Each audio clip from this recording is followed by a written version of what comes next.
Assalamualaikum warahmatullahi wabarakatuh.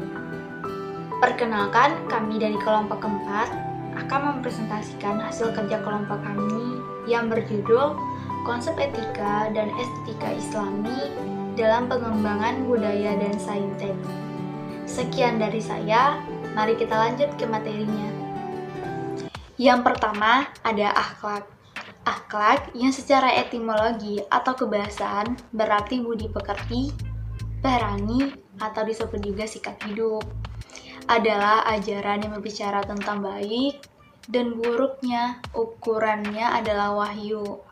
Oleh karena itu, tidak salah kalau para ahli bahasa mengartikan akhlak dengan istilah watak, tabiat, kebiasaan, perangai, dan aturan.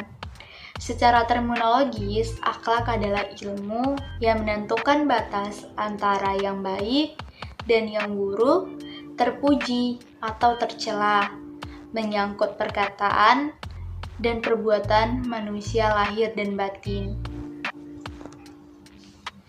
Yang kedua, ada budaya. Kata budaya berasal dari kata Sanskerta, budaya. Kata tersebut merupakan bentuk dari jamak kata buddhi yang berarti akal, pikiran atau budi. Dalam bahasa Sanskerta, budaya memiliki arti sebagai segala sesuatu yang berkaitan dengan akal, pikiran atau budi. Dalam KBBI, budaya diartikan sebagai adat istiadat, akal, pikiran maupun budi. Kata budaya lebih merujuk kepada pola pikir seorang manusia. Segala hal tersebut berkaitan dengan bahasa atau metode komunikasi. Kebiasaan yang terjadi di lingkungan biasa disebut dengan adat istiadat. Yang ketiga yaitu ada etos keilmuan. Etos memiliki pengertian, pandangan hidup yang khas dari suatu golongan. Dari kata ini muncul istilah etos kebudayaan, etos kerja, dan mungkin saja etos keilmuan. Secara sederhana, etos didefinisikan sebagai watak dasar dari suatu masyarakat. Keilmuan merupakan bentuk dari derivasi dari kata ilmu. Kata ilmu sendiri memiliki arti pengetahuan tentang suatu bidang secara bersistem menurut metode-metode tertentu yang dapat digunakan untuk menerangkan gejala tertentu di bidang pengetahuan itu. Budaya Islam atau Islamic culture adalah istilah yang banyak digunakan di dalam akademi sekuler untuk mendeskripsikan praktik budaya orang Islam. Nah, agama Islam muncul pada abad ke-6 di Arab. Bentuk awal budaya Muslim kebanyakan merupakan budaya Arab. Dengan perkembangannya kerajaan-kerajaan Islam, Muslim saling berhubungan dan berasimilasi dengan budaya setempat, memperkuat budaya Islami di berbagai belahan dunia, memperkaya budaya Islami di berbagai belahan dunia termasuk Indonesia. Menurut Nurcholis Majid, etos keilmuan adalah suatu bagian integral keagamaan yang sehat. Semangat keilmuan yang dimiliki oleh umat Islam mengacu pada pandangan dunia tauhid. Mencari ilmu adalah ibadah yang pada dasarnya dari teks Al-Quran dan hadis. Para filosof awal seperti Al-Kindi, Al-Farabi, dan Ibnu Sina memanifestasikan semangat kecintaan pada keilmuan melalui kebiasaannya mencari guru, walaupun ke tempat-tempat yang jauh. Kemudian ada dampak sains dan teknologi. Dan di antara orang-orang munafik itu, ada orang-orang yang mendirikan masjid untuk menimbulkan kemudaratan pada orang-orang yang mukmin, untuk kekafiran dan untuk memecah belah antara orang-orang mukmin, serta menunggu kedatangan orang-orang yang telah memerangi Allah dan Rasul-Nya sejak dahulu. Mereka sesungguhnya bersumpah, kami tidak menghendaki selain kebaikan. Dan Allah menjadi saksi bahwa sesungguhnya mereka itu adalah pendusta. Dalam sumpahnya, terdapat pada Quran Surat At-Taubah ayat 107. Secara sosiologis, Masjid Dirar didirikan oleh orang-orang Islam dengan tujuan, sengaja ataupun tidak sengaja, sadar ataupun tidak sadar, untuk membelokkan keimanan orang-orang Islam ke arah kekafiran dan memecah belah umat. Secara teologis, Masjid Dirar didirikan oleh orang-orang munafik. Kemudian ada dampak saintek dan kebudayaan. Yang pertama, menyebabkan terjadinya proses perubahan sosial dan kebudayaan. Yang kedua, memunculkan permasalahan bagaimana dampak dan pengaruh teknologi terhadap pergeseran nilai-nilai budaya. Yang ketiga, dengan segala kemudahan yang diberikan oleh teknologi, masyarakat dimanjakan oleh ketersediaan kebutuhannya. Yang terakhir ada terjadi perubahan sistem nilai dan norma.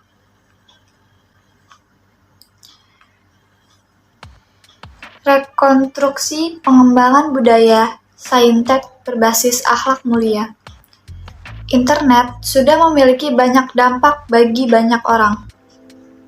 Kita bisa menjadi lebih berpengetahuan dan berwawasan luas karena dapat mengakses ensiklopedia atau search engine melalui internet. Internet juga memungkinkan kita untuk berkomunikasi dengan seluruh orang di dunia, sehingga kita lebih menghargai bahasa dan budaya orang-orang di belahan bumi yang lain.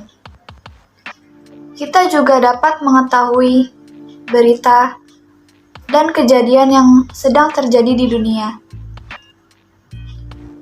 Di samping membawa dampak positif, internet juga membawa dampak negatif bila disalahgunakan. Contohnya, untuk menyebarluaskan ajaran-ajaran yang sesat, agama sesat seperti satanisme, untuk hal-hal yang berhubungan dengan pornografi, dan juga penipuan. Rekonstruksi pengembangan budaya saintek berbasis akhlak mulia. Dalam pandangan ilmu pengetahuan, akhlak dapat memberi kontribusi yang sangat besar dalam menunjang prestasi dan produktivitas seseorang. Tidak sedikit orang yang merasa bahwa ada kaitannya secara nyata antara akhlak dengan prestasi. Jelas, ini merupakan pandangan keliru. Bila kita memahami secara sungguh-sungguh nilai akhlakul karimah, maka kita akan menemukan bahwa nilai-nilai tersebut merupakan nilai-nilai yang saling bersinergi dalam menumbuh kembangkan potensi manusia. Oleh karena itu, kita perlu merekonstruksi budaya dalam mengubah perilaku sosial yang berbasis sains dan teknologi. Rekonstruksi sains dan teknologi dalam pemanfaatannya yaitu berbasis akhlak mulia. Salah satu caranya yaitu dengan menjadikan syariat Islam sebagai standar bagi pemanfaatan sains dan teknologi dalam berkehidupan sehari-hari. Standar atau kriteria inilah yang seharusnya digunakan oleh umat Islam, bukan standar manfaat, pragmatisme, atau utilitarisme seperti yang ada pada sekarang. Standar syariah ini mengatur bahwa boleh atau tidaknya pemanfaatan sains dan teknologi yang didasarkan pada ketentuan halal atau haram, yaitu hukum-hukum syariat Islam. Umat Islam boleh memanfaatkan sains jika telah dihalalkan oleh syariah Islam. Sebaliknya, jika sesuatu aspek sains dan teknologi telah diharamkan oleh syariah Islam, maka umat Islam tidak boleh memanfaatkannya walaupun menghasilkan manfaat sesaat untuk memenuhi kebutuhan manusia. Seni estetika Islami. Estetika dalam Islam merupakan perjalanan dari bentuk-bentuk atau sunnah menuju hakikat segala bentuk, yaitu makna. Dari mana manusia berasal? Dalam tradisi Islam, estetika dikaitkan dengan metafisika atau ontologi, pengetahuan dan pemahaman tentang wujud dan peringkat-peringkatnya dari yang zahir sampai ke yang batin. Karya seni yang dipahami sebagai manifestasi estetika yang paling tinggi yang diharapkan dapat membawa penikmatnya pada tingkatan kearifan yang lebih tinggi, atau mendorong manusia untuk melakukan pendakian yang zahir menuju yang batin. Dari alam tasbih, yaitu alam dan bentuk yang dapat dicerna indera, menuju alam tanzih, yaitu alam transidental yang menuntut tajamnya kepekaan penglihatan kalbu. Estetika seni Islam yang membahas tentang penghargaan bentuk seni seperti seni kaligrafi, seni ragam hias tumbuhan, dan geometrik menempati tempat istimewa. Seni-seni dalam Islam. Seni yang diperbolehkan yang pertama yaitu seni membaca Al-Quran, yaitu tilawatil atau qiraatil Quran. Yang kedua yaitu seni kaligrafi atau seni tulis. Yang ketiga yaitu seni bela diri. Yang keempat, seni melipat kertas. Yang kelima, seni arsitektur. Yang keenam, seni berpidato. Yang ketujuh, seni sastra. Yang kedelapan, seni memasak. Yang kesembilan, seni merajut. Dan yang kesepuluh merupakan seni kriya. Seni-seni yang cenderung tidak diperbolehkan dalam agama yaitu seni rupa. Yang kedua, menyanyi. Setelah itu musik, tarian, vandalisme, seni yang narsisme habis, seni patung, body piercing atau tindik, seni pertunjukan atau opera, dan yang terakhir yaitu seni kontemporer. Peran seni dalam perkembangan harmoni. Seni akan terlihat indah dan memiliki kualitas jika ada perpaduan yang serasi antara jernihnya perasaan dan tajamnya pemikiran yang dimiliki seseorang. Peran seni sebagai wujud keindahan adalah pemenuh kebutuhan, terapi, ungkapan, atau ekspresi, bahkan serta komunikasi. Seni sebagai pemenuh kebutuhan yaitu merupakan memenuhi kebutuhan manusia melalui penyaluran ide gagasan, dan gerak hati melalui aktivitas seni. Seni sebagai terapi yaitu bermaksud dengan berlaku, mencipta, berkarya, atau menikmati seni manusia yang dapat menghibur diri sendiri, melepaskan diri dari tekanan-tekanan dalam batinnya, sehingga jiwanya merasa terpuaskan. Seni sebagai ungkapan atau ekspresi maksudnya untuk wahana yang dapat digunakan pertama dan utama sebagai upaya untuk pemunculan atau perwujudan media ungkap. Dan yang terakhir, seni sebagai komunikasi, yaitu seni dapat digunakan sebagai media untuk menyampaikan sebuah pesan yang ingin diungkapkan kepada manusia dan yang lainnya. Islam dan pengetahuan. Kontribusi ilmuwan Muslim dalam pengembangan ilmu pengetahuan dan teknologi. Pada masa kejayaan dan puncak keemasannya, Daulah Islam mampu melahirkan banyak ilmuwan Muslim berkaliber internasional yang telah menorehkan karya-karya yang luar biasa dan bermanfaat bagi umat manusia. Pada masa Abbasiyah, terjadi pencapaian yang cemerlang di dunia Islam dalam bidang sains dan teknologi. Baghdad mengalami kemajuan ilmu pengetahuan yang sangat pesat. Terjadinya perkembangan lembaga pendidikan pada masa Harun al-Rashid mencerminkan terjadinya perkembangan dan kemajuan ilmu pengetahuan. Pada masa pemerintahan Abbasiyah juga lahir para imam mazhab hukum yang 4, Imam Abu Hanifah pada tahun 700 sampai 767 Masehi, Imam Malik pada tahun 713 sampai 795 Masehi, yang ketiga Imam Syafi'i pada tahun 767 hingga 820 Masehi, dan yang terakhir adalah Imam Ahmad bin Hanbal pada tahun 780 sampai 855 Masehi.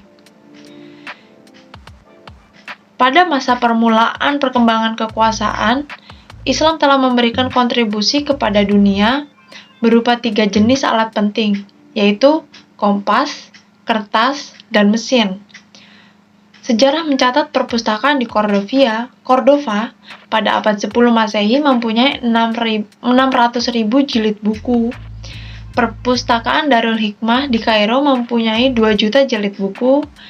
Perpustakaan Al-Hakim di Andalusia memiliki berbagai buku dalam 40 kamar yang setiap kamarnya berisi 18.000 jilid buku. Semaraknya perkembangan ilmu dan pengetahuan di dunia Islam diindikasikan dengan banyaknya perpustakaan yang tersebar di kota-kota dan negeri-negeri Islam, yang jumlahnya sangat fantastis. Kontribusi Islam dalam sains dan teknologi sangat tinggi. Kemajuan yang dicapai Barat pada mulanya bersumber dari peradaban Islam. Sekian dari kami, kurang lebihnya mohon maaf. Terima kasih. Wassalamualaikum warahmatullahi wabarakatuh.